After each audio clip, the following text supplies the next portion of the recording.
Hi everyone, सो अभी मैं आपको पोर्टफोलियो बैलेंसिंग थ्योरी में आपको समझाऊंगा। इसके अंदर 3 टाइप्स की स्ट्रेटेजीज है जो इन्वेस्टर्स फॉलो करते हैं while investing any amount of investments जो भी वो करते हैं उस पे वो 3 टाइप की स्ट्रेटेजीज फॉलो करते हैं। और ज़्यादातर कॉमन स्ट्रेटेजी जिनको ज़्यादा कोई नॉलेज नहीं रहता है शेयर मार्केट वगैरह का, वो ज़्यादातर buy and hold strategy follow करते हैं। और मैं कहूँगा नॉलेज भी रहता है तो वो भी बहुत सारे अपने प्रोपोर्शन और इन्वेस्टमेंट को क्या करते हैं, बाई करके होल्ड करके छोड़ देते हैं। Buy and hold strategy simple सी स्ट्रेटेजी। इसमें क्या करना, जैसे मान लो फॉर एग्जांपल मेरे पास 10 लाख रुपीस है, तो मैं क्या करूंगा, मैं पूरा का पूरा 10 लाख मैंने अलग अलग पोर्टफोलियो ऑफ शेयर्स में पैसा लगा के मैं भूल गया, मैंने छोड़ दिया। बाई किया और होल्ड किया, आगे जाके मैं कुछ चेक नहीं कर रहा, मैंने उसको छोड़ दिया। ये लंबे समय में बढ़ जाएगा मेरा। और या फिर मैंने क्या सोचा कि ठीक है मैं पूरा का पूरा 10 लाख रुपये शेयर्स में नहीं लगाऊंगा। 10 लाख में से मैंने सोचा 4 to 5 लाख रुपये शेयर्स में लगा देता हूँ, और बाकी रिमेनिंग 4 to 5 लाख मैं क्या करूंगा, डेट फंड्स में लगा देता हूँ। क्योंकि डेट फंड्स में रिस्क नहीं रहता है, वहां पर इंटरेस्ट आपको फिक्स मिलेगा। पर इक्विटी फंड्स में तो रिटर्न मिल भी सकता है, नहीं भी मिल सकता है ना। तो हमने प्रोपोर्शन में मान लीजिए बाई एंड होल्ड स्ट्रेटेजी में हम क्या करते हैं, हमने हमारे पास मान लो 14 लाख रुपीज है, मैंने इक्विटी शेयर्स में 8 लाख लगा दिया और मैंने बॉन्ड्स में 6 लाख रुपीज लगा दिया।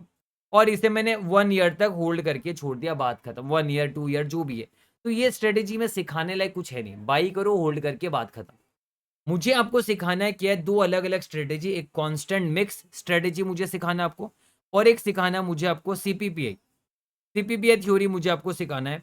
और ये दोनों थ्योरी के एक एक क्वेश्चन भी जो हम करेंगे, constant proportion portfolio insurance CPPI theory, और ये दोनों के एक एक क्वेश्चन हम करेंगे। तो मैं आपको ये कराने से पहले आपको समझाता हूँ। मान लो आज 1 अप्रैल 2001 है। आज मैंने मान लीजिए ट्राइडेंट का एक शेयर्स खरीदा। मान लो मैंने ट्राइडेंट का एक शेयर्स खरीदा 37 रुपीज पे। 37 रुपीज में मैंने क्या किया, ट्राइडेंट का एक शेयर्स खरीद लिया।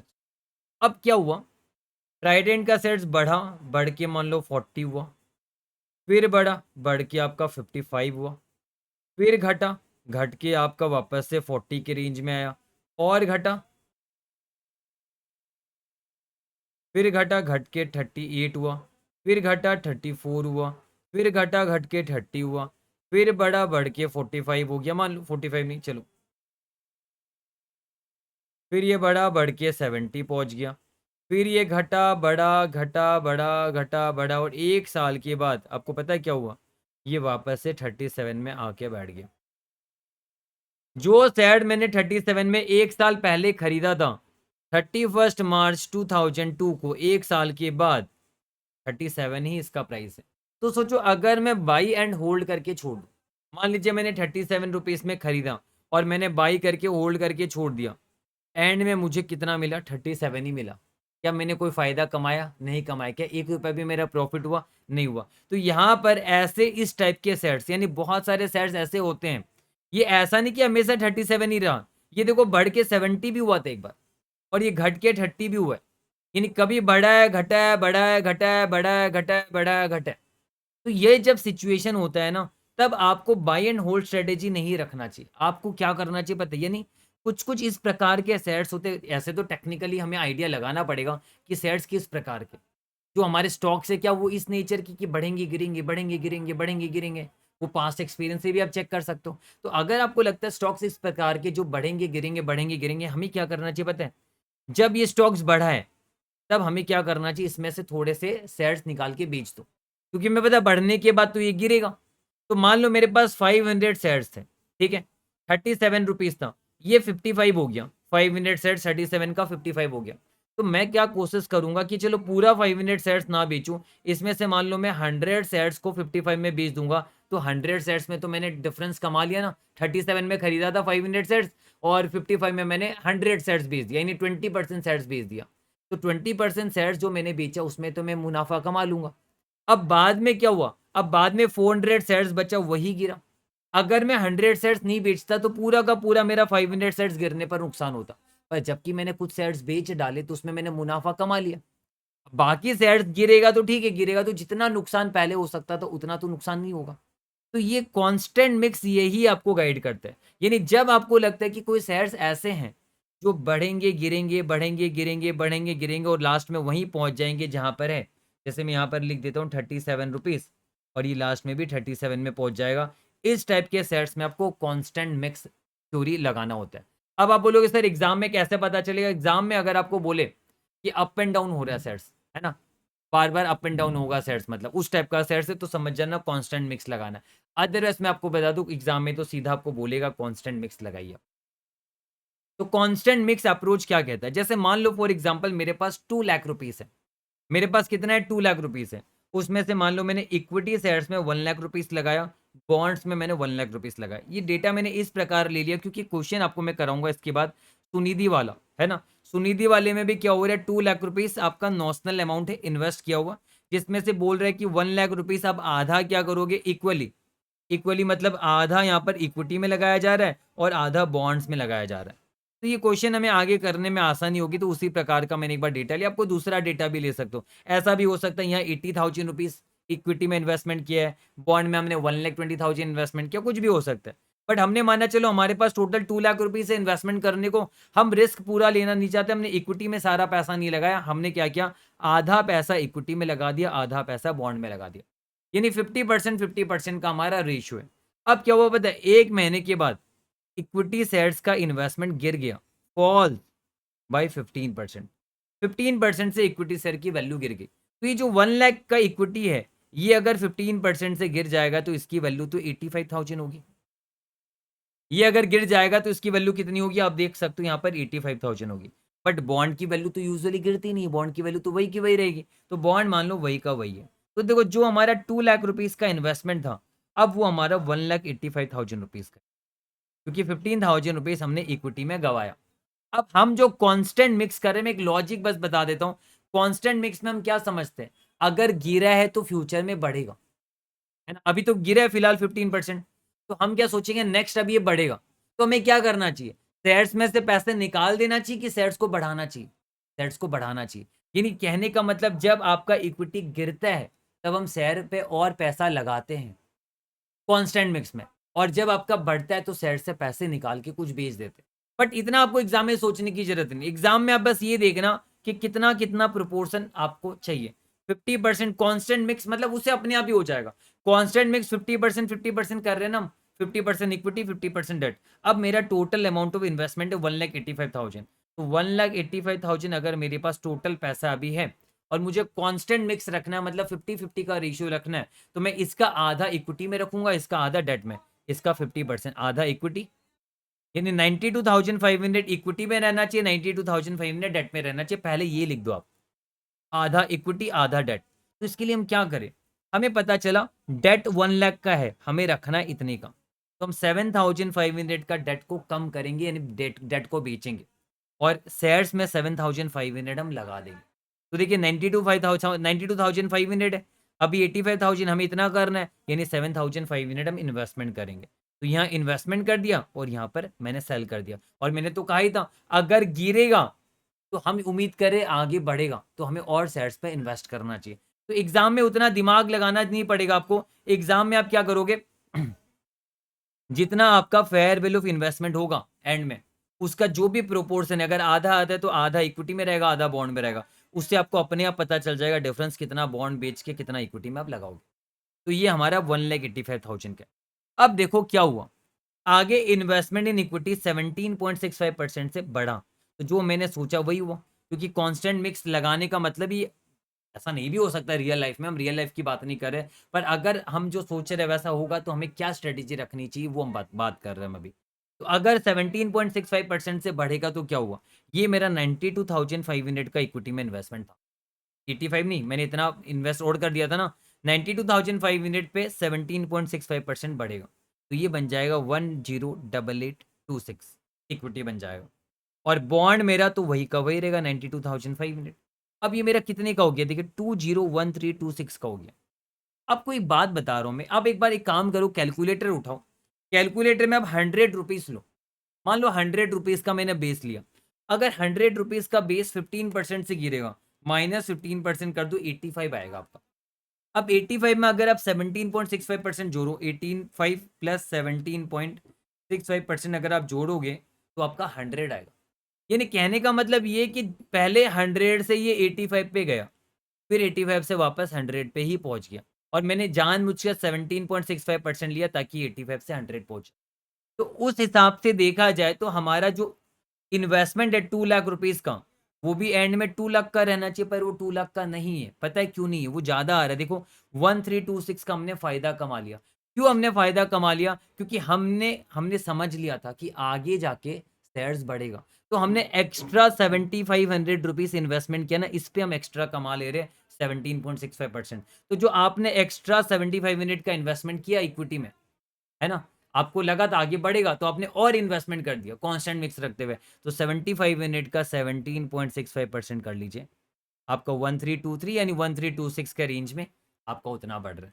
तो यही फायदा है। मैंने कहा ना कि अगर आपका स्टॉक इस प्रकार है जो बढ़ेगा गिरेगा बढ़ेगा गिरेगा, वहां पर आपके लिए बेस्ट स्ट्रेटेजी रहती है कि आप क्या करो, कांस्टेंट मिक्स लगाओ। यानी जब गिरे तो वापस से जो रेशियो आपका है डेट और इक्विटी का, उस रेशियो को फिर से बना दो फर्दर इन्वेस्टमेंट करके इक्विटी या डेट में, और उससे हमने देखा हमारा फायदा हुआ। तो अब आगे हम क्या करेंगे? अब देखो अब हमारा बढ़ा है, हमें पता अब आगे गिरेगा। अभी बढ़ा है तो आगे गिरेगा, तो हमें क्या करना चाहिए? इक्विटी को कम करना चाहिए, और हम वही करेंगे। पर कैसे करेंगे? देखो 201326 हमारा आज का डेट का वैल्यू है, ठीक है? हम 50-50 मेजर कर रहे हैं, 50-50 वेट रख रहे हैं, तो इसका आधा कर लो। 201326 डिवाइड बाई 2, 100,663, 100,663। तो हम बोलेंगे हमारा इतना रहना चाहिए। उसके लिए हम क्या करें? आप देखिए हमने इक्विटी में से कुछ पैसे कम कर दिए। इक्विटी में से 8163 हमने क्या किया? कम कर दिया, ताकि इतना बन जाए, और इतना हमने बॉन्ड में लगा दिया। और इसका फायदा भी हमें आगे मिलेगा अगर वापस आगे गिरेगा तो आगे गिरेगा तो जो ये वैल्यू अगर गिरता, अब इसकी जगह पे ये वाला वैल्यू गिरेगा। तो आप देखिए हमारा ये आ गया 201326। अब नेक्स्ट आगे वापस वही हुआ, 30% गिरा। तो 30% हमारा इस पे गिरा, इक्विटी वाले पे 30% गिरा। बॉन्ड तो कुछ गिरेगा नहीं हमारा, इक्विटी गिरेगा ना, बॉन्ड थोड़ी ना गिर रहा है। तो इक्विटी हमारा गिरा, इतना हो गया, और बॉन्ड हमारा इतना है। अब हमारी टोटल वैल्यू ये है। तो अब इसका आधा आधा कर लो, आधा ये आ रहा आधा ये आ रहा है। उस हिसाब से हमें पता चला कि देखो अभी गिरा है तो आगे बढ़ेगा। तो हमने आधा आधा करने के चक्कर में हमने बोला इसकी जो वैल्यू है इसको यहाँ तक पहुंचाओ, यानी इतना इस पे इन्वेस्टमेंट करो।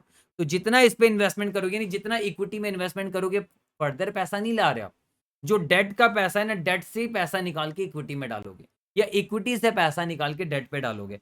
उस प्रकार आप यहाँ पर करोगे। ये मैंने बता दिया, बार बार रिपीट नहीं करूंगा मैं। नेक्स्ट मंथ देखिए सेम वही हो रहा है, 42.85% से बढ़ा, पहले 30% से गिरा, अब 42.85% से बढ़ा, तो इक्विटी हमारा बढ़ के इतना हो गया, और फाइनली हमारा ये हुआ। और आप देखिए अब आ गया, मान लो यहाँ पर ही हम एंड करते कहानी को। हमें पता चला कि हमारे 2 लाख की जो वैल्यू थी, वो 2 लाख की वैल्यू कितनी होगी? 207791। ये कैसे हुआ? अगर लेकिन अगर आप कैलकुलेटर में देखोगे, हमारा मान लो अगर हम बाई एंड होल्ड करते सर, तो 100 में से 15% गिरता, ये 85 होता। फिर 17.65% बढ़ता, ये 100 हो जाता। फिर आपका 30% गिरता, ये 70 हो जाता। फिर आप 42.85% बढ़ाते, आपको बेनिफिट मिलता, आपका फिर से 100 ही आता, आपका 100 ही आता। लेकिन ड्यू टू कांस्टेंट मिक्स, है ना, अगर हम बाई एंड होल्ड करते तो हम 1 रुपया भी नहीं कमाते। लेकिन हमने कांस्टेंट मिक्स स्ट्रेटेजी रखा, जिसके चलते हमारी 2 लाख की वैल्यू 207791 हुई, और 3-4 महीना जो भी हो उसमें हमने क्या किया, 3.90% कमा लिया। यही चीज जो है मैं आपको बताना चाहता था, कहाँ पर? कांस्टेंट मिक्स में। तो आगे मैं आपको सीपीआई पर सीपीपीआई पढ़ाऊंगा, वो अलग चीज है। बट अभी फिलहाल मैंने क्या किया, कांस्टेंट मिक्स आपको बताया। अब ये वाला बाद में कराऊंगा मैं आपको। ये वाला जो है ना, ये कांस्टेंट मिक्स नहीं है, ये आपका दूसरा सिनारियो है। मतलब कहने का मतलब, कांस्टेंट मिक्स आपका हर जगह काम नहीं आता। सोचो, मेरा शेयर्स ऐसा है जो बढ़ेगा बढ़ेगा बढ़ेगा बढ़ेगा बढ़ेगा बढ़ेगा, अगर बढ़ेगा बढ़ेगा बढ़ेगा, या वो गिरेगा गिरेगा गिरेगा गिरेगा, अगर ऐसा हुआ तो तब हमारा कांस्टेंट मिक्स फेल हो जाएगा। यानी कांस्टेंट मिक्स हमारा तभी काम आता है जब बढ़ता है गिरता है बढ़ता है गिरता है बढ़ता है गिरता है। तो कब तब कैसे काम आता है? जब बढ़ता है तो हमें पता आगे गिरेगा, हम कुछ शेयर्स बेच देते हैं। जब गिरता है हमें पता चलता आगे बढ़ेगा, तो हम कुछ शेयर्स में और पैसा लगा देते हैं, है ना? लेकिन सोचो, हमारा शेयर्स बढ़ा, बट हमने सोचा आगे गिरेगा, हमने शेयर्स से कुछ शेयर्स बेच दिए, बट वो फिर बढ़ गया, तुम्हारा तो नुकसान हो गया ना। या फिर मान लो गिरा, हमें लगा आगे बढ़ेगा, हमने शेयर्स में और पैसा लगा दिया, बट वो और गिर गया। हमें लगा अब आगे बढ़ेगा, हमने और पैसा लगा दिया डेट से निकाल के, पर वो और गिर गया, तब तो नुकसान भी तो हो जाएगा।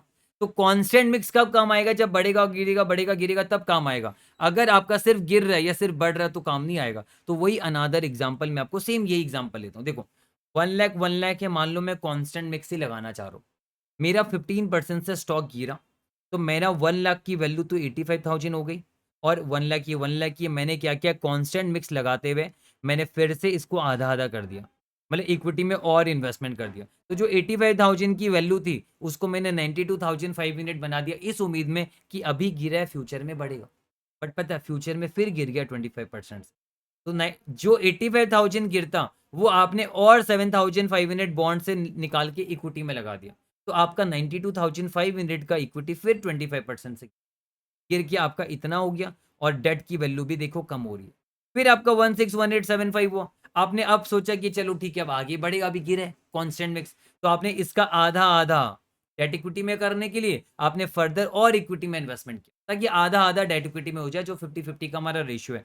हमने और इक्विटी में पैसा लगा दिया, तो हमारा इक्विटी इतने का हो गया।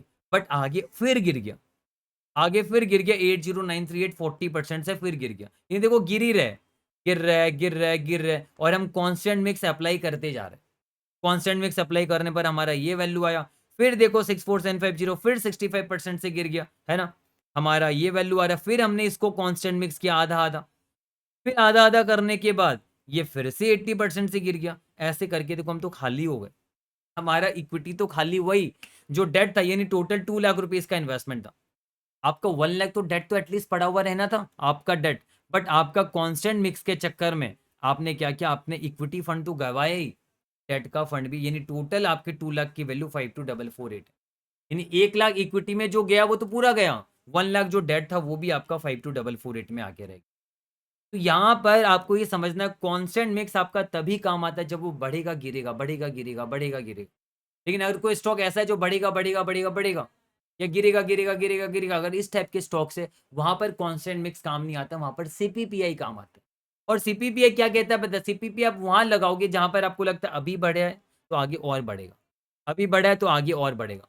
तो वहां पर हम क्या करते, बढ़ने पर और सेट्स में पैसा लगा देते, फिर बढ़ेगा तो और सेट्स में पैसा लगा देंगे, गिरने पर और सेट्स को कम कर देंगे कि इस उम्मीद में क्या पता और गिर जाएगा।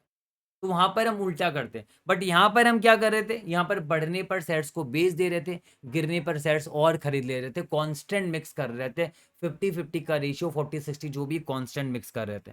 तो इसी से रिलेटेड अब मैं आपको क्वेश्चन नंबर 30 जब मैं आपको कराऊंगा, तो क्वेश्चन नंबर 30 आपको बहुत ईजी लगेगा। चलिए अब हम क्वेश्चन नंबर 30 आराम से सॉल्व कर लेंगे। देखिए, MS Sunidhi is working with an MNC at Mumbai.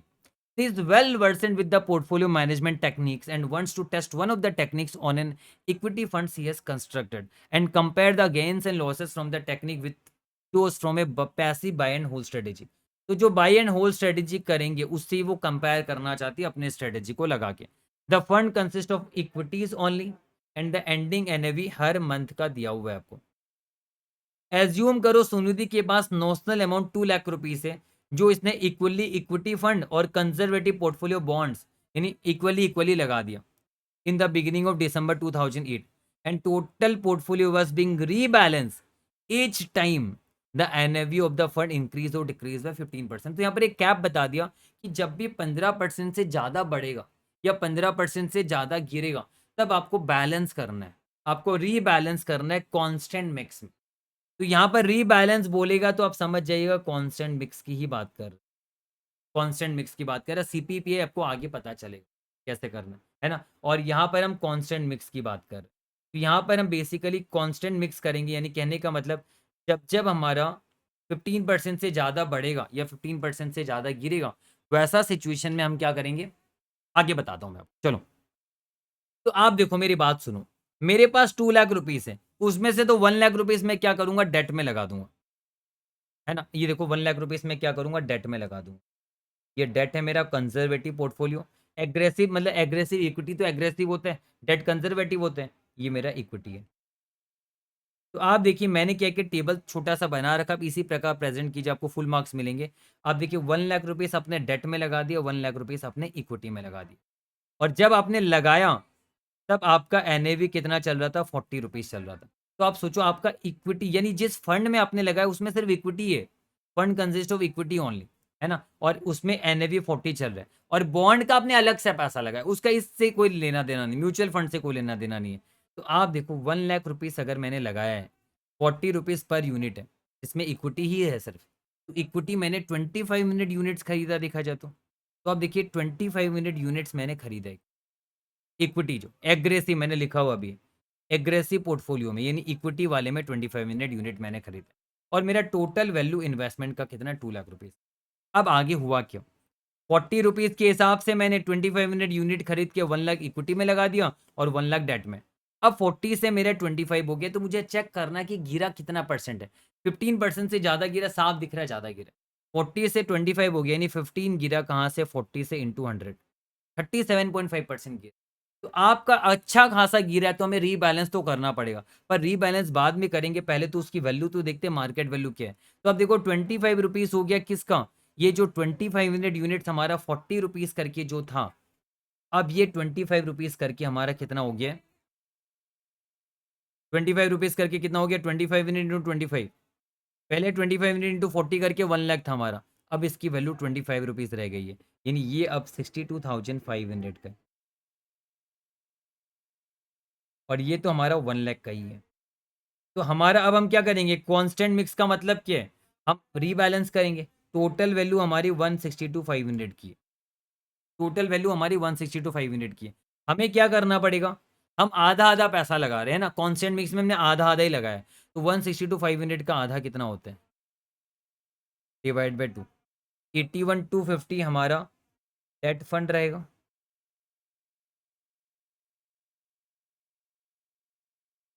और 81,250 हमारा इक्विटी फंड रहेगा। तो 81,250 हमारा इक्विटी फंड रहेगा, है ना। आप डायरेक्टली भी इसको डिवाइड बाय 25 कर लो, आपको पता चल जाएगा कितना यूनिट्स होना चाहिए, 3250 यूनिट्स होना चाहिए। हमारे पास 25 यूनिट है, मतलब मैंने 750 यूनिट्स खरीदा है। और अदरवाइज मैं आपको अपने स्टाइल में भी समझा रहा हूँ। देखिए 62,500 आपका, हाँ, इन्वेस्टमेंट वैल्यू आपने अब इसको 81,250 बना दी, यानी यहाँ से आपने कितना 18,750 रुपीज़ निकाल के आपने यहाँ इन्वेस्ट किया। डेट देखो, डेट आपका 18,750 से कम हुआ है, और ये आपका 18,750 से बढ़ गया। तो 18,750 का आपने इन्वेस्टमेंट किया इक्विटी में, जब 25 रुपीज़ चल रहा था, तो आपका 750 आएगा, ये 750 यूनिट्स। पर मैंने भी क्या गलत बोला, मैंने बोला 81,250 आपका टोटल अब इन्वेस्टमेंट वैल्यू है, 25 रुपीज़ जब चल रहा है, उस हिसाब से 3250 यूनिट्स आ रहा है, मतलब आपने एडिशनल 750 यूनिट्स लिए। बट चलो आप डिफरेंस से कर लेना, बात एक ही है ना। तो यहाँ पर अब हमारा 25 कितना, 25 मिनट यूनिट्स पहले था, अब 750 यूनिट्स हमारा बढ़ चुका, अब हमारे पास कितना है, 3250 यूनिट्स है। अब देखो 25 से क्या हुआ, ये 36 हो गया, बढ़ा है। तो 25 से 36 हो गया, मतलब 11 बढ़ा है, कहाँ से, 25 से बढ़ा इंटू 100, यानी 44% के आसपास बढ़ा है फिर से। तो फिर से हमें क्या करना पड़ेगा, रीबैलेंस करना पड़ेगा, पर पहले वैल्यू तो लिख लेते हैं। ये तो देखो 81,250 का 81,250 रहेगा, ये डेट का डेट ही रहेगा। बट ये अब आपका 81,250 नहीं रहेगा, टोटल 3250 यूनिट्स है आपका, टोटल 3250 यूनिट्स है। इसकी वैल्यू 36 रुपीज़ करके हो गई है, यानी 1,17,000 की वैल्यू हो गई, 1,17,000 की वैल्यू हो गई। और बच्चे को यूनिट्स में परेशानी तो वो ऐसे भी कर सकता है, वो देख ले कितना परसेंट बढ़ा है आपका, 11 डिवाइड बाई 36 इंटू 100,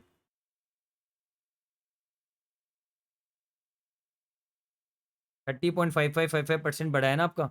तो आप क्या कर सकते हो, 81,250 प्लस 30.5555% कर दो, आपका 106। मत ही करो, ऐसे ऐसे भी कर सकते थे हम, लेकिन या फिर 81,250 डिवाइड बाई 25 इंटू 36 कर दो, आंसर तो आना चाहिए, ऐसा आएगा, वैसे भी आएगा आपका 81,250 इंटू 1.30, उस टाइम में गड़बड़ हुआ। रुको, 11 डिवाइडेड 25 इंटू 100, यस कर, परसेंटेज 44% था, मैंने गलत लिखा था। तो 44% बढ़ रहा है, तो 81,250 इंटू 1.44 कर दो, आएगा आंसर, ऐसे भी आएगा, मुझे यकीन था, है ना। तो जितना परसेंट आपका ये बढ़ रहा है, उतना से आपका वो बढ़ जाएगा, बट ऐसा मत करो। चलो आप ऐसे ही दिखाना कि 3250 यूनिट्स आपका था, 3250 यूनिट्स में अब 36 रुपीज़ करके इतना हो जा रहा, डन, ये हमने कर लिया। तो टोटल वैल्यू कितना आ रहा है, 1,17,000 प्लस 81,250, 198,250 आ रहा है। क्या मुझे फिर से रीबैलेंस करना चाहिए, यस करना चाहिए, क्योंकि 44% बढ़ा, 15% से ज़्यादा बढ़ा। तो रीबैलेंस करूँगा तो आधा कर दूंगा दोनों को, 99,125 इधर होगा, 99,125 इधर होगा। अब मैं यूनिट्स बेच रहा हूँ, मुझे ये समझ में आया। मैं चाहूँ तो डायरेक्ट ऐसा कर सकता हूँ, 99,125 की मेरी वैल्यू है कब, जब 36 एनएवी है। तो 99,125 की वैल्यू है 36 के एनएवी पे, यानी 2753.47 यूनिट मेरे पास है। पहले कितना था, 3250 था। तो इसी से पता चला 496.52, 497 यूनिट्स बोल सकते हैं हम यहाँ पर। 497 यूनिट्स बोल दो या फिर 496 समथिंग बोल दो। चलो 497 यूनिट्स। एक बार एक सेकंड रुको आप, मैं एक बार एक चीज़ देख लेता हूँ। एक्चुअली मैं देखना चाहता था कि आईसीए राउंड ऑफ करता है क्या। हालांकि म्यूचुअल फंड में ऐसे भी राउंड ऑफ नहीं होता है, बट फिर भी मैं एक बार देखना चाहता था। आईसीए राउंड ऑफ नहीं करता। 496.527 है ना, इसको 2 डेसिमल प्लेसेस में रखा है, 496.53। ध्यान रहे ये हमने बाई किया था, ये हम सेल कर रहे हैं, ये हमने सेल किया, ये ध्यान रहे। ठीक है, एक चीज़ और देखना चाहता हूँ मैं, ये total number of units balance भी बता रही है लोग, तो हमने नहीं बताया। तो चलो अगर आप बोलोगे बैलेंस बताने, तो हम जगह बना के बैलेंस भी बता सकते, कोई दिक्कत वाली बात नहीं। ठीक है, हम बैलेंस वाला भी बता देते।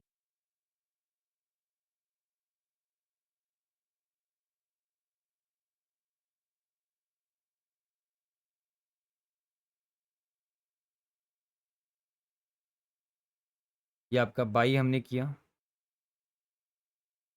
750 यूनिट्स, जिससे आपका ये हो गया 3250 यूनिट। फिर हमने सेल किया 496.53 यूनिट्स, ये कितना आ जाएगा, 496.53 माइनस 3250, 2753.47। क्वेश्चन बाकी बहुत ईजी है। अब देखिए आगे बढ़ते हैं।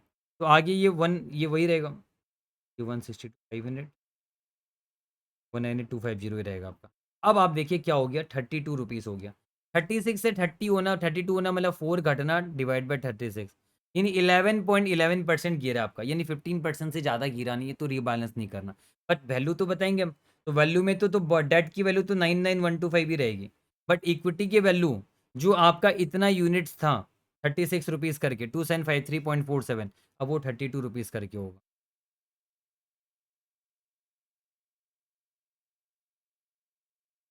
इंटू 32 रुपीज़ करके होगा, यानी 8811 हो जाए। दोनों को टोटल कर लेते हैं, +99,125, 187,236। पर क्या मुझे अब आपको आदत लग जाएगी, सर अभी भी रीबैलेंस करो, इसका आधा आधा दिखाओ, नहीं दिखाएंगे, क्योंकि ये आपका लेस देन 15% आपका डिक्रीज हुआ है। फिर 32 से 38 होना, 6 बढ़ना कहाँ से, 32 से 18, यहाँ पर भी 15% से ज़्यादा हुआ, देख लो। 32 से 38 होना मतलब 6 बढ़ना, 32 से 6 बढ़ना मतलब आप देख लीजिए 18% समथिंग आ रहा है आपका। तो आपका यहाँ पर रीबैलेंस होगा। तो चलिए हम यहाँ पर क्या करेंगे, 99,125 लिखेंगे। मतलब आपका रीबैलेंस यहाँ पर हुआ था, यहाँ पर भी रीबैलेंस हुआ, यहाँ पर नहीं हुआ, यहाँ पर भी रीबैलेंस हुआ, क्योंकि 36 से 32 में 15% नहीं गिरा था। 15% बोला हुआ क्वेश्चन है, इसलिए हम ऐसा कर रहे हैं। 15% से गिरेगा बढ़ेगा तभी रीबैलेंस करो। तो चलिए अभी हम यहाँ पर 99,125 लिखा हमने, और उधर हम क्या लिखेंगे, 2753.47 जो यूनिट है, इसकी वैल्यू अब 38 हो गई है। 104,631 1.104632 लिख सकता हूँ मैं,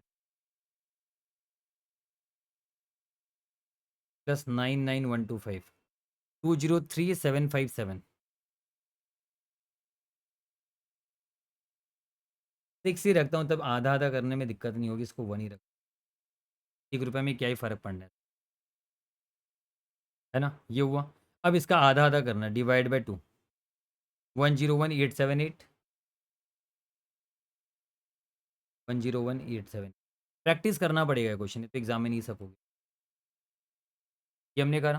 तो अब हमें क्या पता चला, देखो अब हमें पता चल रहा है कि जो 2753.47 यूनिट है ना, उसकी वैल्यू अब 32 से कितनी होगी, 38 हो गई हमारी। तो अब हम देखेंगे हमें क्या करना है, हमें रीबैलेंस करना पड़ेगा ना। मैं तो रीबैलेंस करने के लिए हम क्या करें, यूनिट्स तो हमारे पास इतना ही है, हमें बेचना पड़ेगा, सॉरी। तो 2753 यूनिट 2753.47 यूनिट हमारा था। अभी तक ये चल रहा है। यहाँ तक भी क्लोजिंग हमारा 2753.47 यूनिट से था हमारा, है ना। अब हमें ये पता करना है कि हम कितना बेचें। तो आप देखो 38 रुपीज़ के भाव में हमें कितना बेचना है। आप एक काम करो, इससे ही पता लगा सकते हो। आज की डेट की आपकी इक्विटी की वैल्यू कितनी होनी चाहिए? 101878 आपकी इक्विटी की वैल्यू होनी चाहिए, आधा आधा के साथ। और 38 रुपीज़ आज का भाव चल रहा है। 2681 आपकी यूनिट्स होनी चाहिए। कितना बेचोगे आप? 2753.47 था, होना चाहिए 2681, यानी 72.47 यूनिट्स आप बेचोगे।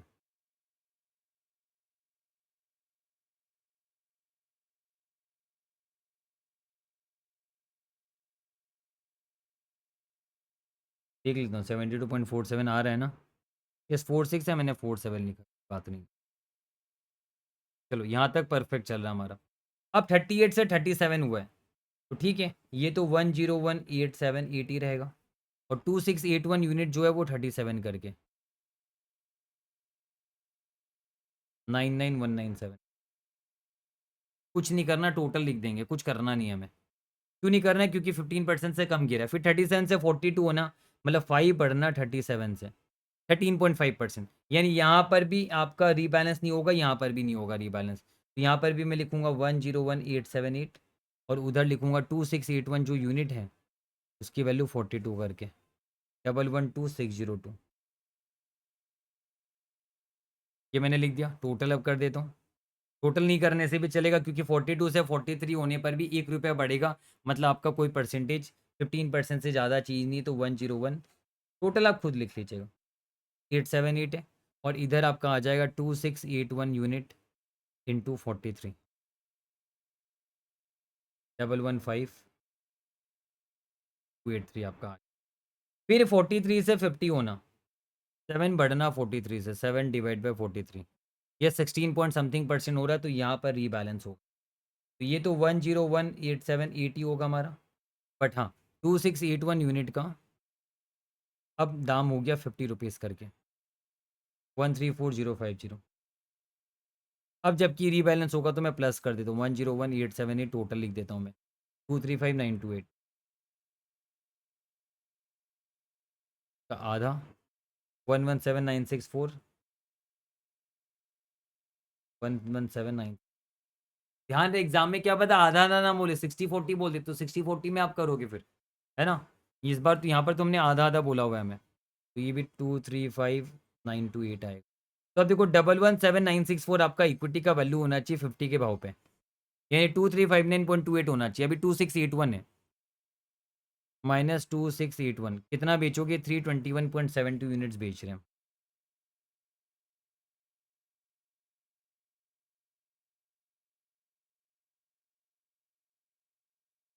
2359.28 यूनिट्स रहेगा। फिर 50 से 52 होना साफ ही पता चल रहा है, 15% से कम ही होगा। 2 डिवाइड बाई 50 कर रहे हो, 4% इंक्रीज हो रहा है, तो यहाँ पर भी रीबैलेंस होगा नहीं। तो ये 117964 तो वही का वही रहेगा। 2359.28 इंटू 52 रुपीज़ करके लिख दो आप, 1122,682। टोटल कितना आ जाएगा? 117964, 240646, है ना। और आपका यूनिट रहेगा 2359.28 यूनिट्स ही रहेगा। तो एक बार देख लेता हूँ, 117964, 117964, 122683, 122682, 1 रुपये का फ़र्क मायने नहीं रखते। तो ये भी सही है, ये भी सही है हमारा। और इसके अलावा हमारा 2359.29 आया हमारा, ठीक है, 2359.28 ये भी सही है हमारा। तो आप देखिए यहाँ पर हमें पता चला कि एंडिंग वैल्यू क्या है, तो हम बताएंगे। अभी हम क्या बताएंगे? In case of constant mix,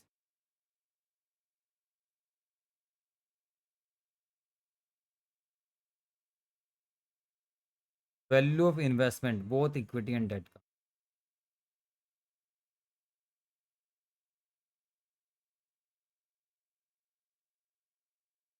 24064। ये 10 महीने के बाद था क्या इसमें? 1 2 3 4 5, हाँ 10 मंथ, 10 मंथ्स ना। आफ्टर 10 मंथ्स हमने, लेकिन सोचो अगर कोई बंदा बाई एंड होल्ड करता, उसी से तो कंपेयर करना है हमें। अगर कोई बंदा बाई एंड होल्ड स्ट्रेटेजी रखता है तो उसका क्या होता? डेट में तो उसके पैसे 1 लाख के 1 लाख ही रहते, चल। इक्विटी में उसका 1 लाख का पैसा जो है 40 का 52 हो जाता। तो 40 का 52 हो जाना मतलब 1 लाख डिवाइड बाई 40 × 52, 1,30,000।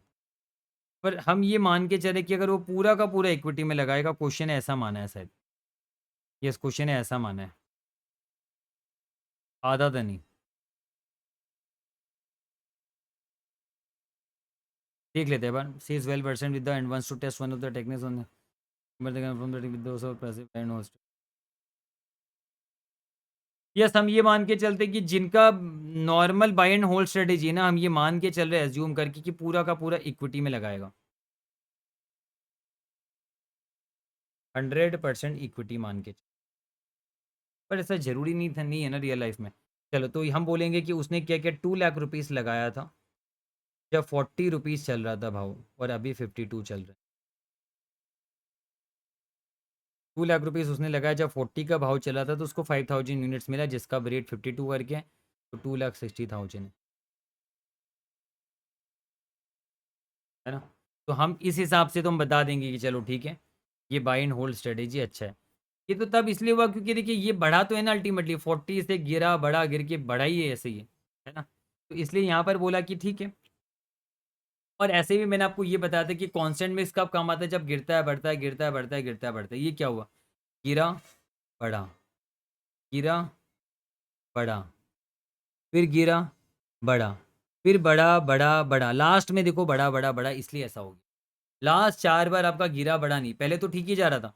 40 से 25 हुआ, गिरा, फिर 36 हुआ, बढ़ा, फिर 32 गिरा, फिर 38 बढ़ा, फिर 37 गिरा, फिर 42 बढ़ा, फिर लास्ट में आपका बढ़ा 43, फिर 50, फिर 52, फिर बढ़ गया आपका।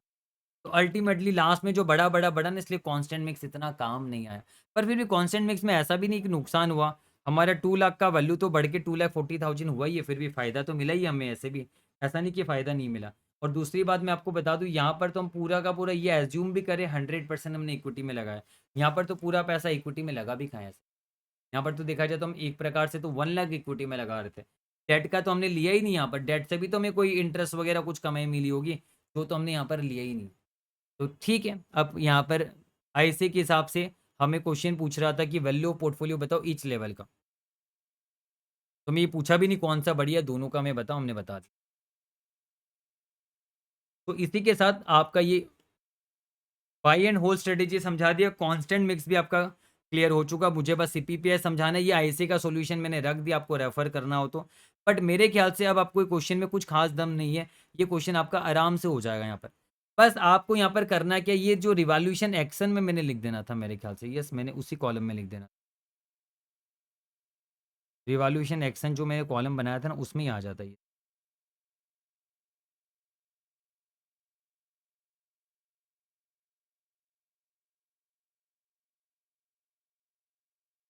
चलो ठीक है, फिर भी आप आराम से कर लोगे। इसको प्रैक्टिस करना, प्रैक्टिस नहीं करोगे तो नहीं होगा। सिंपल मैथ से कैलकुलेटर में जब जब 15% से बढ़ेगा गिरेगा, आप रीबैलेंस करके दोनों आधा आधा कर दो, और उसी वक्त पता चल जाएगा जितना आपने इक्विटी का वैल्यू रखा है उस वक्त क्या रेट चल रहा है ना। जैसे हमने 81250 कर दिया आधा आधा, है ना। तो मैंने क्या किया, 81250 डिवाइड बाय मैंने क्या किया 25 कर दिया, उस टाइम का वैल्यू मुझे पता चल गया कितना यूनिट होना चाहिए, है ना। तो आप यहाँ पर देख ही सकते हो ये 3250 आपका कैसा आएगा पता है। चलो मैं यहाँ पर लिखवा देता हूँ, 81250 डिवाइड बाई 25 कर लो। इधर भी आपका कौन सा आएगा, ये दोनों आधा आधा किया ना, 99125 डिवाइड बाई 36,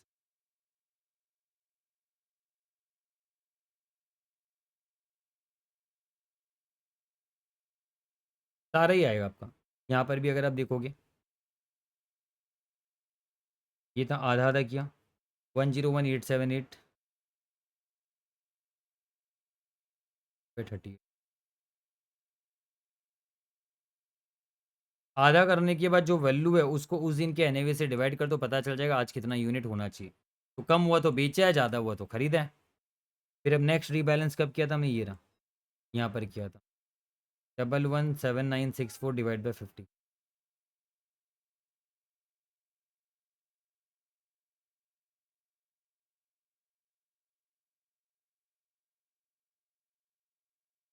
आ गया एकदम परफेक्ट है।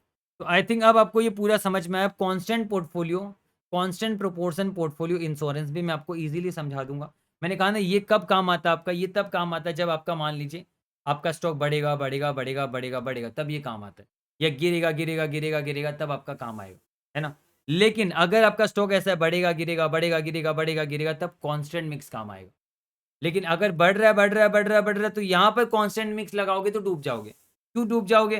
क्योंकि आपका बढ़ा, आपने तो कांस्टेंट मिक्स करके सेट्स को कम कर दिया, बढ़ा हुआ सेट्स को, और ये फिर बढ़ा तो आपको तो नुकसान मिला। अगर गिरेगा तो आपका गिरा, आपने कांस्टेंट मिक्स करते हुए सेट्स और कम कर दिया, तो और बढ़ा दिया कांस्टेंट मिक्स करते हुए, गिरने पर शेयर की वैल्यू कम होगी, बट बॉन्ड से पैसा निकाल के शेयर को और बढ़ा दिया, और गिरा और नुकसान। तो जो शेयर की वैल्यू तो गिरी गिरी, बॉन्ड से भी पैसा निकाला वो भी गिरा। जो मैंने यहाँ पर एग्जाम्पल बना के रखा हुआ है, मैं मानता हूँ मैंने थोड़ा सा तेजी से आप लोगों को पढ़ाया है ना। तेजी भी नहीं, मतलब इतना ज़्यादा नहीं, मैंने इसको लिख के नहीं पढ़ा है, क्योंकि मुझे लगा नहीं कि इसको लिख के अननेसेसरी और हम आवर्स बढ़ाए। अब आपको जरूरत है प्रैक्टिस करने की, आपके पास ये नोट्स आपको गूगल ड्राइव में मिल ही जाएंगे, आप इसको रेफर करके बच्चा भी समझ जाएगा क्लास 10 का। तो आप तो क्या ही चीज़ हो, मतलब आप तो सी फाइनल के बच्चे हो। तो ये अनादर एग्जाम्पल जो है, ये मैंने जो समझाया था, ये देखिए गिर रहा है गिर रहा है गिर रहा है आपका, तो वहाँ पर कॉन्स्टेंट मिक्स काम नहीं आया, आपका अल्टीमेटली नुकसान हुआ। तो वही आपको समझना है कि जो ऐसे स्टॉक्स थे जहाँ पर गिरेगा गिरेगा गिरेगा, ये बढ़ेगा बढ़ेगा बढ़ेगा, वहाँ पर कांस्टेंट मिक्स काम नहीं आएगा, वहाँ पर फिर भी सीपीपीआई काम आ जाएगा। तो ये कैसे करना, अब मैं आपको ये सिखाता हूँ। चलिए, तो मैं सीपीपीआई आपको समझाता हूँ। इसके लिए भी मैंने एक एग्जाम्पल फ्रेम किया है, ताकि मैं आपको अच्छे से समझा सकूँ। आप देखिए यहाँ पर, जैसे मान लीजिए इक्विटी में हमने इन्वेस्टमेंट किया 1 लाख रुपीज़ का, बॉन्ड्स में भी हमने इन्वेस्टमेंट किया 1 लाख रुपीज़ का, ठीक है। अभी क्या हुआ, मान लो 1 महीने के बाद इक्विटी शेयर्स 15% से बढ़ गए, तो जो हमारा 1 लाख का इक्विटी इन्वेस्टमेंट था वो 1,15,000 हो जाएगा। 1 लाख में 15% बढ़ गया, और बॉन्ड तो वही का वही रहेगा, है ना। तो ये 2,15,000 हमारा हो गया। तो कांस्टेंट मिक्स में हम क्या करते थे, इसका आधा आधा हम बराबर करते थे, बट हम यहाँ पर कांस्टेंट मिक्स तो ये है नहीं। तो यहाँ पर हमें क्या करना चाहिए लॉजिकली, मुझे बताओ हमें यहाँ पर क्या करना चाहिए। मतलब सीपीपीएम में क्या मानते हैं, अभी बढ़ा है आगे भी बढ़ेगा, और तो हमें क्या करना चाहिए, शेयर्स को और बढ़ा देना चाहिए। तो लेट अस अज्यूम, ये मान लेते हैं कि जितना परसेंट से बढ़ेगा हमारा इक्विटी, हम क्या करेंगे उतना ही परसेंटेज बॉन्ड से पैसा निकाल के इक्विटी में डाल देंगे। तो यहाँ पर कांस्टेंट मिक्स नहीं, अगर कांस्टेंट मिक्स होता तो हम क्या करते, 2,15,000 डिवाइड बाई 2 ऐसे करते हम, और 1,07,500 करने के चक्कर में हम क्या करते, इक्विटी से 7,500 रुपये निकाल देते उल्टा। कॉन्स्टेंट मिक्स में तो ऐसा करते हम, ये उम्मीद में कि गिरेगा, बट यहाँ पर हम उल्टा इन्वेस्ट करेंगे, यानी जब बढ़ेगा तो हम सोचेंगे आगे और बढ़ेगा, इन्वेस्ट कर दो पैसा, तो और इन्वेस्ट कर रहे हैं। तो यहाँ पर हम क्या कर रहे हैं, मान लो से 15% से आपने इन्वेस्ट कर दिया, 15% ऑफ इन्वेस्टमेंट इन बॉन्ड आपने क्या किया, और फर्दर इन्वेस्ट कर दिया, मान लो फॉर एग्जाम्पल। तो मैंने 1 लाख से पैसा निकाला, 1 लाख से पैसा निकाला 15,000, और मैंने इक्विटी में लगा दिया। तो जो 1,15,000 इक्विटी था, ये मैंने 1,30,000 का बना दिया, और ज़्यादा पैसा बढ़ा दिया मैंने, इस उम्मीद में कि आगे और बढ़ेगा। तो आगे देखो, और बॉन्ड आपका 85,000 का हो गया, आगे देखो 20% से और इक्विटी बढ़ गया। तो अगर हमें 15,000 नहीं लगाते तो हम 1,15,000 में 20% कमाते, बट जबकि हमने और 15,000 इक्विटी में इन्वेस्टमेंट कर दिया, तो हमारे 1,30,000 की इक्विटी वैल्यू है वो 20% से बढ़ रही है। तो 1,56,000 हो गया हमारा, और बॉन्ड तो वही का वही 85,000 ही रहेगा हमारा। अब हम फिर क्या कर रहे हैं, इस 85,000 में से और हम क्या कर रहे हैं, 20% या जो भी है एक्स्ट्रा, मैंने कुछ रैंडम अमाउंट लिया, 26,000 कैसे लिया, यस, मैंने इस 1,30,000 का जो इक्विटी पुराना वैल्यू था, इसका मैंने 20% और पैसा इसमें से निकाल के इसमें लगा दिया। अब समझो ये इक्विटी का मान लेते हैं, चलो जो आपका इन्वेस्टमेंट वैल्यू था इक्विटी का, उसका 15% और हमने लगा दिया। मतलब ये एक बस एग्जाम्पल है, इसकी कोई ज़रूरत नहीं है आपको, बस ये अभी सीख के रख लीजिए कि आप कुछ भी अमाउंट, वो तो डिपेंड करेगा ना अलग अलग एंटिटी का। उसने क्या किया, पैसा और लगा दिया इक्विटी में, बॉन्ड से पैसा निकाल के और लगा दिया, तो आगे देखो इक्विटी में पैसा ज्यादा दिख रहा है आपको, बॉन्ड में कम दिख रहा है। फिर और कमाई हुई और बढ़ा, तो हमने और बॉन्ड से पैसा निकाल के इक्विटी में लगा दिया, तो देखिए बॉन्ड में पैसा ही नहीं बचा, हमने और इक्विटी में लगा दिया।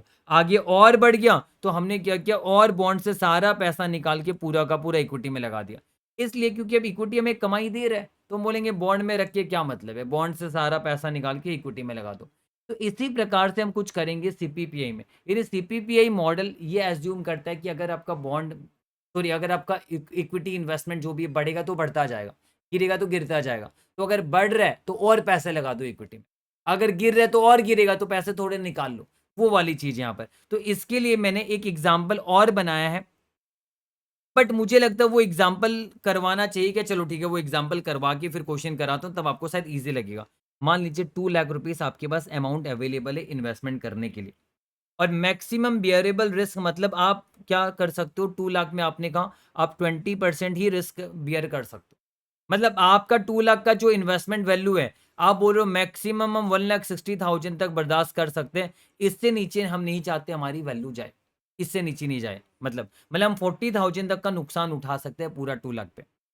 अब तो इसका मतलब क्या, फ्लोर वैल्यू क्या होगा, फ्लोर वैल्यू का मतलब ये हो गया कि 2 लाख रुपीज हमारा इन्वेस्टमेंट हम कर रहे हैं, पर हमें एटलीस्ट 1,60,000 तो हमें हमारे घर चाहिए, ठीक है। तो हमारी फ्लोर वैल्यू 1,60,000 होगी, ये आगे काम आएगा, इसको ध्यान में रखिएगा। तो अभी हम क्या करेंगे, हम ये बोलेंगे यहाँ पर कि हम इक्विटी में कितना पैसा लगाएं। तो हम बोलेंगे, आपको तो ये समझ में आएगा कि ठीक है, आप क्या करो, बॉन्ड में पैसा लगा दो 1,60,000, और 40,000 जो आप रिस्क ले सकते हो उतना आप इक्विटी में लगा दो। तो यहाँ पर तो हम बोल ही रहे कि 40,000 हम रिस्क ले सकते हैं, तो हम ये कह सकते हैं कि देखो 1,60,000 तो हम बॉन्ड में पैसा लगा देंगे, कोई रिस्क नहीं, 40,000 हम इक्विटी में पैसा लगा देंगे, है ना। ये डूब जाएगा तो भी कोई दिक्कत नहीं है, यानी ये डूबा हुआ हम बर्दाश्त कर सकते हैं, क्योंकि हमें 1,60,000 एटलीस्ट पैसा चाहिए, है ना। 40,000 जितना हम डूबा हुआ बर्दाश्त कर सकते हैं उतना हम इक्विटी में लगा देंगे। पर अब लॉजिकली सोचिए कि हम 40,000 लगाएंगे, तो थोड़े ना कोई सट्टा लगाया हमने कि 40,000 लगाएंगे तो पूरे जीरो हो जाएगा। जैसे सट्टा वगैरह में तो फिर भी आप बोल सकते हो कि अगर आप एटलीस्ट आपको 1,60,000 घर लेके जाना है, तो 40,000 आप सट्टा में लगा दो, हारोगे तो पूरा जाएगा, जीतोगे तो आएगा। बट इक्विटी सेट्स में ऐसा थोड़े ना कि 40,000 का शेयर में इन्वेस्टमेंट किया तो पूरा 40,000 मेरा नुकसान हो जाएगा, ऐसा होता नहीं। तो यहाँ पर भी हम कुछ प्रोबेबिलिटीज देखते हैं कि कितना हमारा नुकसान होगा, उस हिसाब से हम एक मल्टीप्लायर डिसाइड करते हैं। जैसे मान लीजिए हमें लगता है कि मैक्स टू मैक्स 40,000 जो है ना, वो हमें लगता है 80% ही गिरेगा, मैक्सिमम मैक्सिमम। तो हम बोलेंगे काम करते हैं, 40,000 इन्वेस्टमेंट नहीं करते इक्विटी में, 50,000 इन्वेस्टमेंट कर देते हैं। 50,000 इन्वेस्टमेंट करेंगे, ज़्यादा से ज़्यादा 80% गिरेगा। अगर 50,000 80% गिरेगा भी, तो 10,000 तो कम से कम यहाँ पर बचेगा ही हमारा, और 1,50,000 बॉन्ड में लगा देंगे। यानी कहने का मतलब आपको एग्जाम में ये मल्टीप्लायर दिया हुआ रहेगा, तो आप क्या करोगे, मल्टीप्लायर का मतलब ही ये है कि आप इतना मल्टीप्लायर के साथ आप इक्विटी में इन्वेस्टमेंट कर सकते हो, क्योंकि इक्विटी की वैल्यू ऐसा नहीं कि जीरो हो जाएगी पूरी। तो यहाँ पर आप देखिए, हमारा 40,000 ऐसे बियरेबल रिस्क है, तो इतना हम इक्विटी में पैसा लगा रहे थे, हम इतना नहीं लगाएंगे, इसको मल्टीप्लायर 1.25 से मल्टीप्लाई करके 40,000 इंटू 1.25 यानी 50,000 रुपीज हम इक्विटी में पैसा लगाएंगे। तो इक्विटी में हमने क्या किया, 50,000 पैसा लगाया, और 1,50,000 हमने बॉन्ड में पैसा लगाया। इसके पीछे का सिंपल सा कारण ये कि 50,000 पैसा लगाया तो डेट डजंट मीन कि पूरा डूब जाएगा। हमें लगता है एकदम मैक्स टू मैक्स ये डूबेगा भी तो 10,000 तो लास्ट में बचेंगे ही बचेंगे, और 1,50,000 यहाँ बच जाएंगे। तो उस हिसाब से मल्टीप्लायर का इस्तेमाल करना होता है। क्वेश्चन भी आगे हम करेंगे, वहां पर भी मल्टीप्लायर का बहुत बड़ा रोल रहेगा। तो ये मल्टीप्लायर आप ध्यान में रखिएगा। आगे देखिए, अब आगे क्या हुआ, 1 महीने के बाद इन्वेस्टमेंट इन इक्विटी जो है ना, वो 15% से बढ़ गया। चलो, इक्विटी हमारा क्या हुआ, 15% से हमारा बढ़ गया। तो इक्विटी जो 50,000 का था, वो अब हमारा कितना हो गया, 57,500 हो गया। और बॉन्ड हमारा कितने का है, 1,50,000 का, 1,50,000 रहेगा। ध्यान से सुनिएगा, बॉन्ड 1,50,000 का 1,50,000 रहेगा। इक्विटी जो 50,000 का इन्वेस्टमेंट किया, वो 15% से बढ़ के 57,500 हो गया। अब हमारा टोटल अमाउंट कितना है, 2,07,500 टोटल अमाउंट है। फ्लोअर वैल्यू कितना है, वो तो 1,60,000 है। मतलब हमने तो पहले डिसाइड कर लिया कि 160 से नीचे हम नहीं जाना चाहते, है ना। 2 लाख जब था, हमने बोला कि हम 40,000 तक का नुकसान बर्दाश्त कर सकते हैं, 1,60,000 तक हम रहना चाहते हैं। अब एक्स्ट्रा पैसा है तो ये भी हम नुकसान बर्दाश्त कर सकते हैं। तो अब हमें क्या दिख रहा है, देखो 2 लाख था तो हम 40,000 का नुकसान बर्दाश्त कर सकते थे। अब 2,07,500 टोटल वैल्यू है, तो अब हम 47,500 तक हम बर्दाश्त कर सकते हैं, है ना? तो उतना अब हम ये बोलेंगे कि चलो ठीक है, 47,500 रुपीज़ तक आप क्या कर सकते हो, इक्विटी में पैसा लगा सकते हो। कैसे? 2,07,500 ये ज़्यादा से ज़्यादा 1,60,000 तक नीचे जा सकता है। इन दोनों का जो गैप है वो है 47,500 का। बट मैंने कहा ना मल्टीप्लायर का इस्तेमाल करोगे, इंटू 1.25 मल्टीप्लायर का इस्तेमाल करोगे, तो 47,500 थोड़े ना लगाएंगे तो पूरा डूब जाएगा इक्विटी में। इसका मल्टीप्लायर 1.25 का इस्तेमाल कीजिए, यानी 59375 का हम इन्वेस्टमेंट कर सकते हैं। आप देखिए हमारा इक्विटी में इतना इन्वेस्टमेंट हो सकता है, 59375 का इन्वेस्टमेंट हो सकता है। तो हमारा इतना है तो हम क्या करेंगे, और फर्दर इक्विटी में इतना इन्वेस्टमेंट कर देंगे। और मैंने तो कहा ना सीपीपीआई में ये यही कहा जाता है कि इक्विटी बढ़ा है तो और इन्वेस्टमेंट कर दो, क्योंकि लगता है आगे भी बढ़ेगा। तो हमने इतना इन्वेस्टमेंट किया बॉन्ड से इतना पैसा निकाल के, तो हमारा अब ये रेशियो है।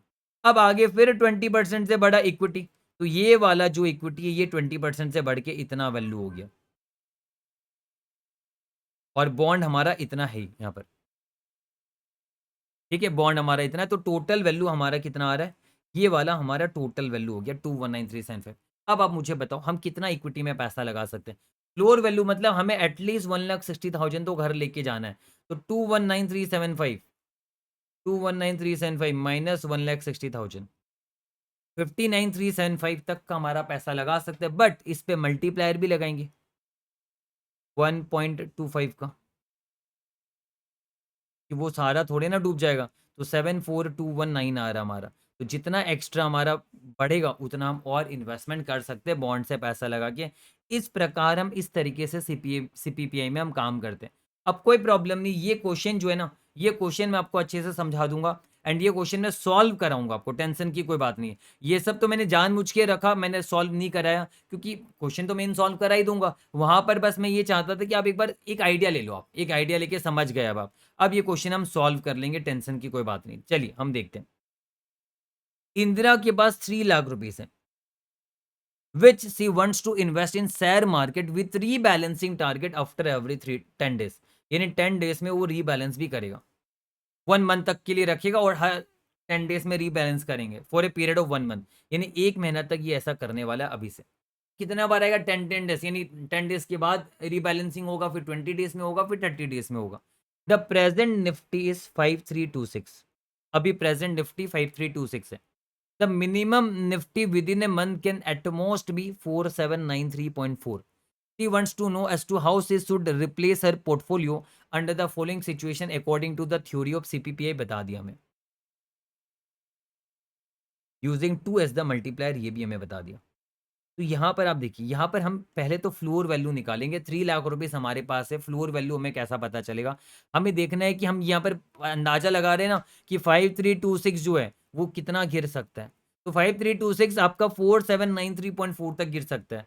तो 5326 जो है वो 4793.4 तक गिर सकता है, यानी कितना गिरेगा आपका, 6 माइनस 4793.4, यानी 532.6 तक गिरेगा ये आपका 1 महीने में।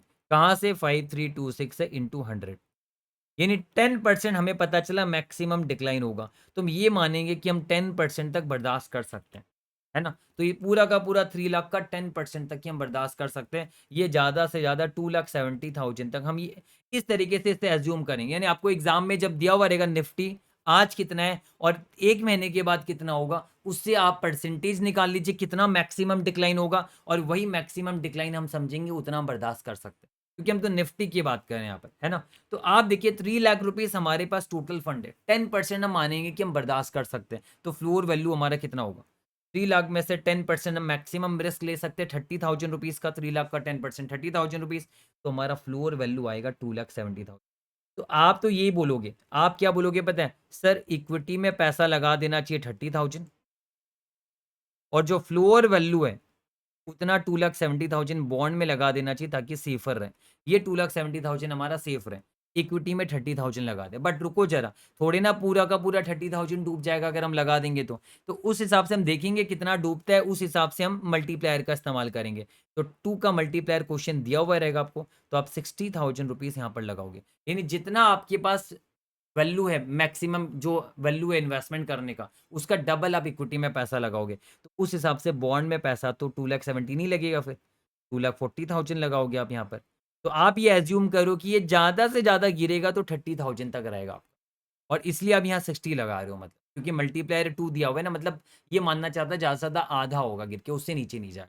तो हमने बॉन्ड में लगा दिया 2,40,000। तो आप देखिए यहाँ पर हमें क्या पता चला, इमीडिएटली टू स्टार्ट विथ, आज के डेट में हम 0th डे में हम इक्विटी में इन्वेस्टमेंट करेंगे 60,000 रुपीज़ का।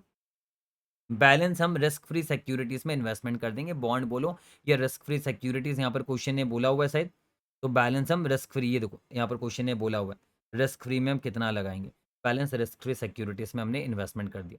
तो यहाँ तक तो कोई प्रॉब्लम ही नहीं। अब आगे जाके 10 डेज़ के बाद हम देखेंगे क्या हिसाब हो रहा है, फिर हम आगे आगे मैं आपको वर्किंग करके दिखाऊंगा। तो अब देखिए आगे क्या बोल रहे हैं, पॉइंट नंबर 2 में, 10 days letter being the first day of rebalancing, Nifty हमारा गिर के 5122.96 हो गया। तो आप हमें सबसे पहले हमें देखना है कि इक्विटी का इन्वेस्टमेंट वैल्यू 10 डेज के बाद कितना है। आप बताइए, हमने 60,000 रुपीज जो इक्विटी में पैसा लगाया था, है ना, इक्विटी में जो पैसा हमने लगाया था, इक्विटी यानी बोल दो निफ्टी, अगर आप बोलोगे इक्विटी नहीं लिखते तो चलो निफ्टी लिख देते, क्योंकि यहाँ पर शेयर्स नहीं है, हम स्टॉक मार्केट में पैसा लगा रहे हैं। निफ्टी में जो हमने पैसा लगाया था वो 60,000 रुपीज लगाया था 0th डे में। तो हमें यूनिट्स कितना मिला था वहाँ पे? या फिर हम ऐसा भी कह सकते हैं कि 60,000 रुपीज जब हमने लगाया था, तब निफ्टी हमारा चल रहा था कितना, 5326। ये तो हमने अनुमान लगाया कि एक महीना में इतना हो सकता है। प्रेजेंट निफ्टी तो ये है 5326। तो मैं ऐसा बोल सकता हूँ कि 60,000 मैंने लगाया था 5326 के रेट में, तो इससे डिवाइड करूंगा तो मेरा नंबर ऑफ यूनिट आ जाएगा, और वही नंबर ऑफ यूनिट का आज के डेट का भाव क्या चल रहा है, 5122.96 चल रहा है। इससे मुझे इक्विटी का इन्वेस्टमेंट का अमाउंट पता चल जाएगा। मतलब देखो, मैंने 0th डे में 60,000 रुपीज़ इन्वेस्ट किया था, तब जब मेरा निफ्टी का रेट चल रहा था 5326, तो मुझे कितना निफ्टी यूनिट मिला, 11.265 समथिंग मिला, इतना है ना, इतना मेरे पास आ जाऊगा यूनिट। बट इतना यूनिट का आज के डेट में वैल्यू हो चुका है 5122.96। तो इंटू 5122.96 कर देता हूँ, यानी 57713 आ रहा है मेरा। इसका वैल्यू जो है 57713 मेरा इक्विटी का वैल्यू आ रहा है ना। और मेरा ऑब्वियस सी बात है, मेरा आरएफ का तो बैलेंस कितना रहेगा, आरएफ सिक्योरिटीज का तो बैलेंस वही रहेगा जो मैंने इन्वेस्टमेंट कर रखा हुआ है, 2,40,000। तो मेरा टोटल वैल्यू कितना है, 2,97,713, है ना, इतना मेरा टोटल वैल्यू। आई थिंक आपको यहाँ पर कोई आपत्ति नहीं है। तो अब आप मुझे बताइए, हमारे पास हम फर्दर हमें इक्विटी में कितना इन्वेस्टमेंट करना चाहिए। हमें पता है फ्लोर वैल्यू 2,00,000 हमारा 70,000 है, ये हमें पता है, फ्लोर वैल्यू 2,70,000 है। तो हम ये बोलेंगे कि देखो 2,70,000 तक का हमारा फ्लोर वैल्यू है, हमारे पास अभी इतना पैसा है, तो यहाँ से लेके यहाँ तक जो भी गैप है वो इक्विटी में पैसा लगेगा, मल्टीप्लायर बाय 2, मल्टीप्लायर। तो आप आगे बताइए इन्वेस्टमेंट इन इक्विटी हमारा कितना होगा,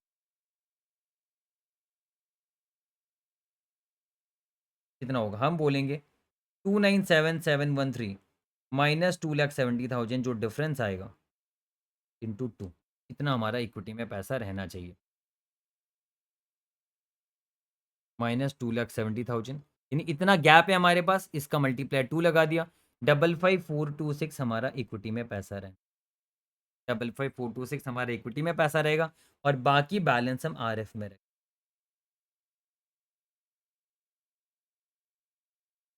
अब बोले सर बैलेंस आरएफ में कितना रहेगा, ये टोटल आपका है, तो आप यानी यहाँ पर क्योंकि रेट गिरा है, तो आप यहाँ पर बेच रहे हो, तो 57,713 से आप 55,426 में आ रहे हो, तो कम कर रहे हो ना, तो जितना कम करो उतना भी आरएफ बढ़ जाएगा आपका। 57,713 2287 से आरएफ बढ़ जाएगा आपका, 242287 हो जाएगा आपका, ये फिर 242287 हो गया हमारा। एक बार चलिए मैं आपको ये क्वेश्चन भी, इंदिरा वाला क्वेश्चन है ना, मैं एक बार आईसे का प्रेजेंटेशन बस दिखाने के लिए आपको लेके चल,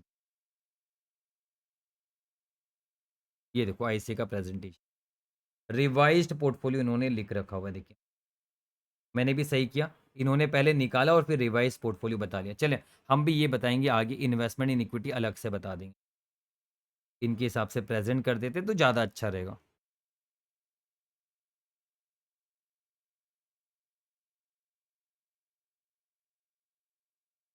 देयरफॉर हम बोलेंगे इन्वेस्टमेंट इन इक्विटी।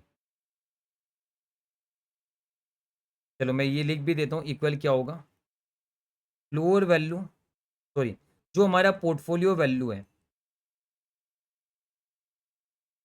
ना, ये वाला, यहाँ से हम कहाँ तक नीचे जा सकते हैं, फ्लोर तक नीचे जा सकते हैं। इतना गैप जो है वो इक्विटी में इन्वेस्ट होगा मल्टीप्लाइड बाय 2, यानी 297,713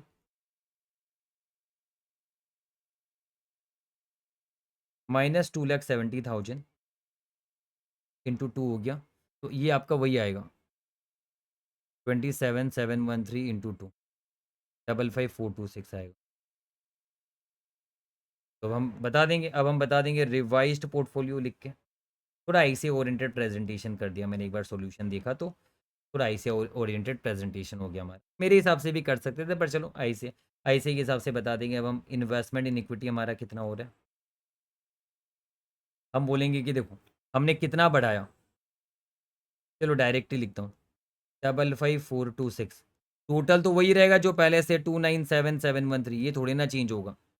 इन्वेस्टमेंट इन आरएफ क्या होगा आपका, हम बोल देंगे 297,713 में से 55,426 तो आपने इक्विटी में लगा दिया,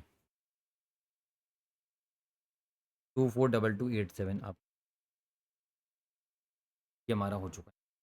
अब क्या हुआ, नेक्स्ट आफ्टर 10 डेज, यानी 20 डेज के बाद, तो देखो इमीडिएटली वाला बता दिया, 10 डेज लेटर वाला ही बता दिया, फर्दर 10 डेज के बाद कितना हो गया, 5539.04 हो गया हमारा। चलो, तो अभी हम क्या बोलेंगे कि देखो आफ्टर 20 डेज हमारा इन्वेस्टमेंट इन निफ्टी क्या रहेगा,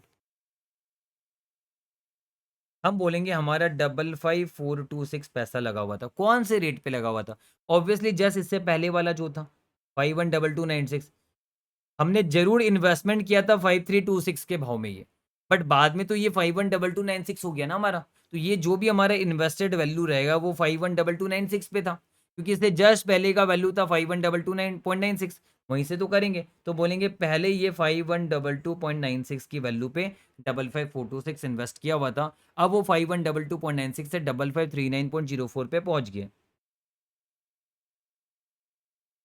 इससे हमने इक्विटी का वैल्यू पता कर लिया। चलो कैलकुलेटर में करता हूँ, 55,426 डिवाइडेड 5122.96 इंटू 5539.04, ये आ रहा है 59927 आ रहा है, 599.27 सही है क्या देख लेते हैं। यस, 599.28 है, 0.6 है तो 599.28 लिख सकता हूँ मैं, 599.27 है तो 59928 लिख देंगे राउंड ऑफ कर। सही एकदम, हमारा हमारा ऐसे का आंसर सही है था।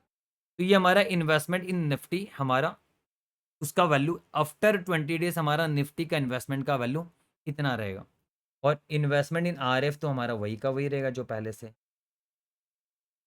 24,2287 हमारा रहेगा।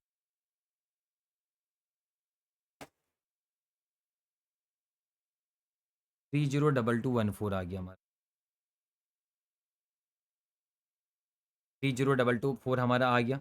तो अब आप वापस से क्या बोलोगे, अब आप वापस से क्या बोलोगे कि कितना इक्विटी में पैसा लगा है, बताओ कितना लगाओगे आप इक्विटी में पैसा। आप बोलोगे फिलहाल आपके पास टोटल पैसा 30,214.6, 30,215 हो गई,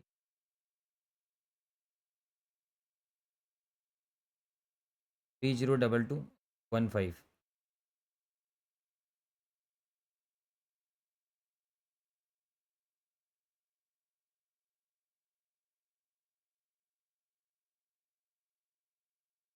ये हमारा total invested value, floor value कितना है 2,70,000, यानी 2 लाख कहने का मतलब ये हमने जो 2,70,000 पहले निकाला है, इसके ऊपर जितना पैसा रहेगा वो हम इन्वेस्ट कर सकते हैं, वो भी विथ मल्टीप्लायर 2, कितना कर सकते हैं बताओ।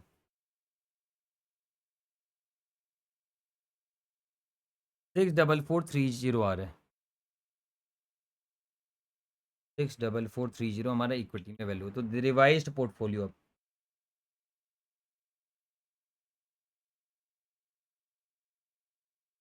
अब बोलेंगे इन्वेस्टमेंट इन इक्विटी 64430 है, टोटल तो हमें पता है 302215 होगा। आपका इन्वेस्टमेंट इन आरएफ कितना होगा? हम बोलेंगे टोटल तो हमारे पास 302215 है, उसमें से 64430 हमने इक्विटी में लगा दिया। इन इक्विटी यानी निफ्टी बोल दो।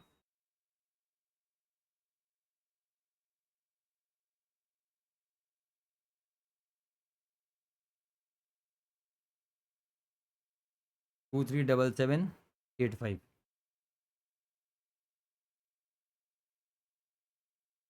पर आंसर देख लेते हैं।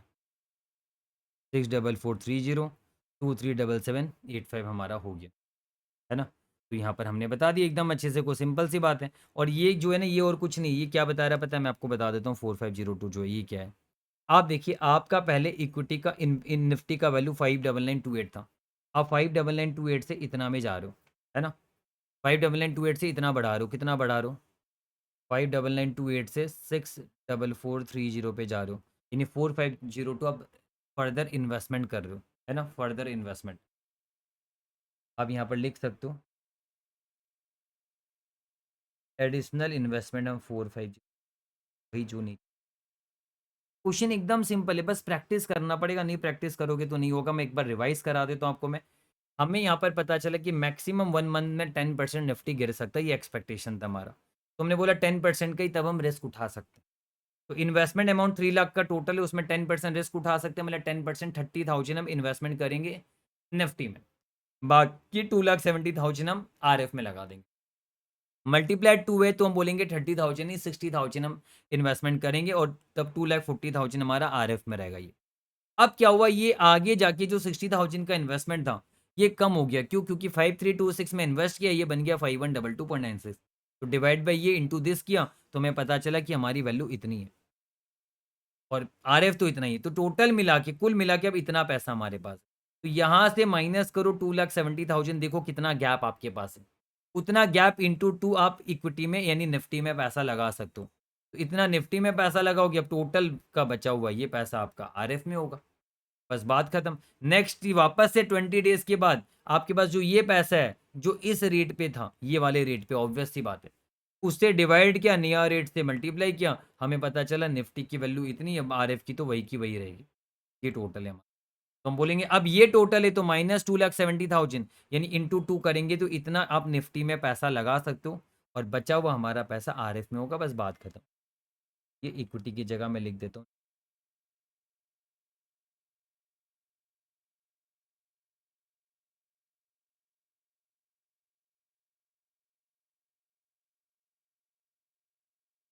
इन्होंने भी इक्विटी कहीं लिखा है क्या?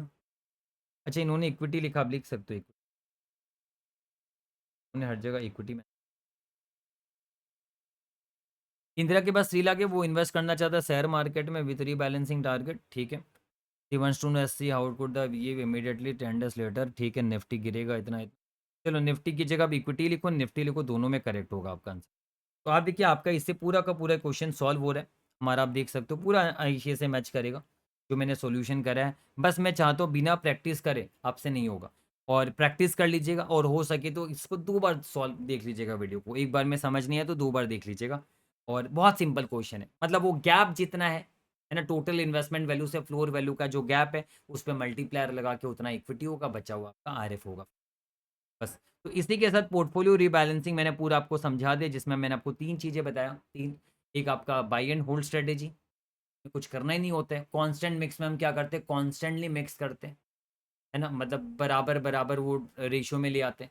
और कांस्टेंट मिक्स में होता है क्या, बेसिकली शेयर का वैल्यू गिरता है, शेयर का वैल्यू गिरता है तो हम क्या करते हैं, उल्टा और शेयर में पैसा लगा देते इस उम्मीद में कि वो आगे बढ़े। शेयर का वैल्यू बढ़ता है तो हम उसको बेच देते इस उम्मीद में कि आगे गिरेगा तो बेच दो अभी। लेकिन आपका सीपीपीआई में हम ऐसा नहीं करते, अगर शेयर का वैल्यू गिर रहा है तो हम और उसको बेच के कम कर देते इस उम्मीद में कि और गिरेगा शायद, बढ़ता है तो उम्मीद में और बढ़ेगा, हम और इन्वेस्ट कर देते, ये दोनों फर्क है, ठीक है। तो सीपीपीआई वैसे शेयर्स में सीपीपीआई काम आता है, जो शेयर्स बढ़ेंगे तो बढ़ेंगे बढ़ेंगे बढ़ेंगे, गिरेंगे तो गिरेंगे गिरेंगे गिरेंगे, वहां पर सीपीपीआई अच्छा रहता है। और जो ऐसे स्टॉक है जहाँ बढ़ेगा गिरेगा बढ़ेगा गिरेगा बढ़ेगा गिरेगा, वहाँ कॉन्स्टेंट मिक्स ज़्यादा अच्छा रहता है। तो इसी के साथ मैंने ये क्वेश्चन भी सारा करवा दिया है, और आई होप अब आपको ये पूरा टॉपिक एकदम आसान लगा। चलिए, थैंक यू सो मच।